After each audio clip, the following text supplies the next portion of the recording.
When I started to write the script for Roy, I was basing it entirely off of what if I took something that I love and put it with something I know. So that was sci-fi and this vintage sense of reality. Roy is essentially just this short little snippet about a broken female robot who stumbles into the shop of this mechanic Roy, and in the process of their interaction, she starts to shut down and eventually dies, and Roy sacrifices himself for her. So it's a story about true sacrificial love. I was super lucky to have Joe Graves as my VFX supervisor, and I had him on set so that he could tell me if something wasn't gonna work or if it was gonna work.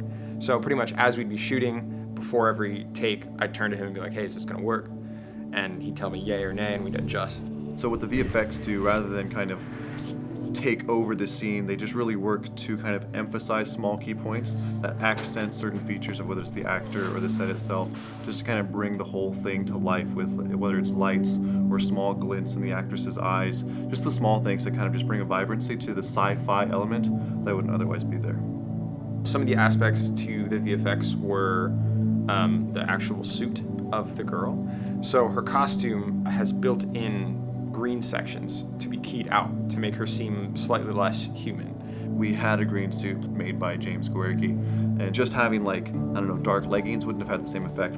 So the VFX were pretty intensive on trying to make sure that we could key all of that out and just replace those with gaps or slight mechanics. And some of the other effects were just enhancing the environment. Being on set as a supervisor allows you to kind of see there's nothing in the way that's going to affect post. And so on set, when you're working with different elements as far as like the actors' movements or props or just different parts of the set getting in the way, you just don't know when things are going to like cross in front of frame, or when somebody's going to blink, or when somebody's going to their coat's going to swish open and you're going to see like a green leg or something like that. It's like you just don't know when that's going to happen.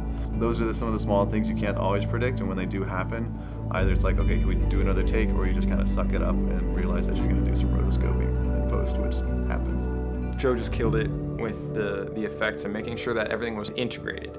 We did several different versions of each effect as we went on, and the thing we found was we just kept making it more subtle. Pretty much her eye is a little bit slightly illuminated, so it kind of looks like it's glowing in the dark. Joe kind of like to use the analogy of like cat eyes. When she's looking around, it's supposed to look like they're bouncing off, they're taking in the light and kind of reflecting it back out. And so when she blinks and it covers that briefly, it just looks that much more organic. So the more that happens, the more work you gotta do, kind of going frame by frame, adjusting things, hiding the little illuminated bit which is fake, and then bringing it back up again when she opens her eyes. My biggest challenge was making sure that the VFX all served the story. Because sometimes it's easy to get carried away with a cool idea and just go like, oh, this is just cool, let's just do it. But realizing, how can we best serve the story? What is too much? What is too little? How can we enhance the world or the characters or whatever we were doing, as long as it served the story? At the end of the day, it's all about an experience that the audience can go through, and the VFX should serve that experience.